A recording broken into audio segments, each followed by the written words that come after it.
இங்க போகர்குடிலுக்கு வரும் மக்கள் விழித்திருத்தலை பத்தி சிறப்பா சொன்னாங்க. அத பத்தி நீங்க எங்களுக்கு சொல்றீங்களா?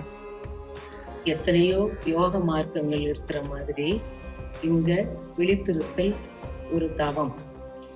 விழித்திருக்கிறதுனால என்ன நடக்குதுன்னா, நம்முடைய வினை கரையுது, உயிர் ஆற்றல் பெறுகிறது, உயிர் விழித்துக் கொள்கிறது, நம்முடைய மனம் பக்குவப்படுது.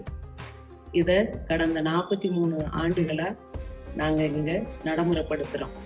அதனால இங்க பல நன்மைகள் நடக்கிறத நாங்க அனுபவமா உணர்ந்திருக்கிறோம்.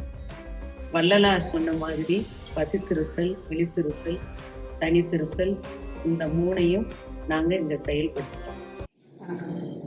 என்னோட பேர் செந்தில்குமார். வீட்டுக்காரமாக பேர் சித்திரகலா. நாங்கள் இங்கே ஒரு 6 மாதத்துக்கு முன்னாடி ஐயாவை பார்க்குறதுக்காக வந்திருந்தோம். பொருளாதார ரீதியாக வேலை இல்லாமல் சிரமப்பட்ட நேரத்தில் நான் வந்து இங்கே பொருளாதார ஒரு மேம்பாட்டுக்காக நான் ஐயாட்ட கோரிக்கை வச்சுருந்தேன். அந்த கோரிக்கைக்காக ஐயா ஒரு 5 வாரம் வந்து என்னை கண்பிடித்திருக்க சொன்னாங்க. நான் 5 வாரம் முடிச்சுட்டு திருப்பி ஐயாட்ட வரும்பொழுது முழுமையாக கண்பிடித்துக்கலாம்னு கேட்டிருந்தாங்க. நான் ஒரு 2 மணி நேரம் காலையில் தூங்கிட்டேன். அதனால் அவங்க கரெக்டாக கண்டுபிடிச்சிட்டாங்க. திருப்பியும் வந்து மீண்டும் ஒரு 3 வாரம் கண்டுபிடிச்சு சொன்னாங்க. அந்த மாதிரியே தொடர்ந்து 3 வாரம் 9 வாரம் கண்டுபிடிச்சிருந்தோம். மொத்தம் 14 வாரம் கண்டுபிடிச்சிருந்தோம். முன்னாடி அந்த பையனுக்கு வந்து மேற்படிப்புக்காக வெளிநாட்டுக்கு விண்ணப்பிச்சிருந்தோம்.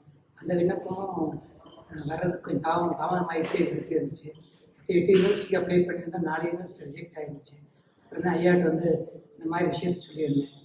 அடுத்த வாரமே சொல்லிட்டு போன அடுத்த வாரமே வந்து எனக்கு என்னோடய பையனுக்கு ஜெர்மனியில் வேர்ல்டு டாப் 100 யூனிவர்சிட்டியில் வந்து எம்எஸ் பயோமெடிக்கல் இன்ஜினியரிங் படிக்கிறதுக்கான அட்மிஷன் கிடச்சிது. அதே நாள் எனக்கும் வந்து 5ஆம் தேதி அன்றைக்கி எனக்கு வந்து ஏபிடி கொடுப்போம். ஏபிடி மாருதி கம்பெனியில் வந்து கார்பரேட் சேல்ஸ் மேனேஜராக எனக்கு வேலை கிடச்சிருக்கு. அதனால் என்னுடைய கோரிக்கைகளுக்காக என்னென்ன கோரிக்கைகளுக்காக ஐயாட்ட விண்ணப்பம் வச்சோமோ அது எல்லாமே படிப்படியாக நிறைவேறிருந்தது. கண்வழித்தனால கர்ம வினைகள் நீங்க பெறும்னு சொல்லி எனக்கு அட்வைஸ் பண்ணாங்க. அதை நான் ரொம்ப உறுதியாக இருந்தேன். 14 வாரம் தொடர்ச்சியாக ஐயா சொன்னபடி கண்வழித்திருந்தோம். என்னுடைய கஷ்டங்கள் எல்லாமே நீங்கி மகிழ்ச்சியாக இருக்கும். என்னோட ஆயுள் காலம் வரைக்கும் வெள்ளிக்கிழமை இங்கே வரணுங்கிறது எங்களுடைய பேராசை. வணக்கம், நான் பழனியிலிருந்து வரேன். என் பேர் வந்து ராகுல். ஐயாட்ட வந்து நான் ஒரு 6 மாதமாக வந்துட்டுருக்கேன். நான் வந்து ஒரு பண தேவைக்காக ஒரு கோரிக்கை வச்சுருந்தேன், அதாவது விண்ணப்பம் வச்சுருந்தேன் ஐயாட்ட. அது நல்லபடியாக எனக்கு நிறைவேச்சு. அதுக்கு ஐயா என்ன சொல்லியிருந்தாங்க அப்படின்னா, தொடர்ந்து 5 வெள்ளிக்கிழமை இரவு ஃபுல்லாக விழித்திருக்க சொல்லியிருந்தாங்க. நல்லபடியாக அது எனக்கு பலன் கிடச்சிது. ஐயாவுக்கும் ரொம்ப நன்றி.